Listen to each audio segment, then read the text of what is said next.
யூதாசை ஏமாத்தி விட்டான். பணத்தை காமிச்சுட்டு விட்டான், ஏமாத்தி விட்டான். உங்களை ஏமாத்துறதுக்கு எவ்வளவு நேரம் அவருக்கு? இதான் வாரண்டி இருக்கா, கேரண்டி இருக்கா? ஒண்ணும் கிடையாது. தட்டுமாறுகிற இடத்துலதான் எல்லா ஊழியக்காரனும் இருக்கான். கம்பி மேல நடக்கிறது மாதிரி, போஸ்ட் கம்பி மேல ஒருத்தர் நடந்து போறான்னு வச்சுக்க, அடுத்த போஸ்டுக்கு அது மாதிரி உள்ளதாக ஆவிக்குரிய ஜீவியம். இதெல்லாம் விளங்காம நான் பிரசவம் பண்றேன், பாட்டு பாடுறேன், எப்ப குறிப்பு வைக்கிறேன், எதுக்கு புளி தொண்டி புதைச்சிரு. முதல்ல நீ பரவ வர்ற வழியை பாரு. அறிவேட்டமா பேசப்படும். நீ செத்தின பரவ வருவியா? மற்றவனுக்கு பிரசவம் பண்றது அப்புறம். அதனால பகுத்தறிவு வேணும்.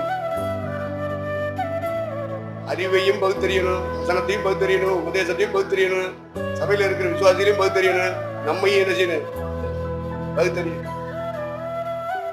அடுத்து ஒவ்வொருத்தருக்குள்ள இருக்கிற ஆவியை பகுத்தறியும். அறிவு வேற, ஆவி வேற.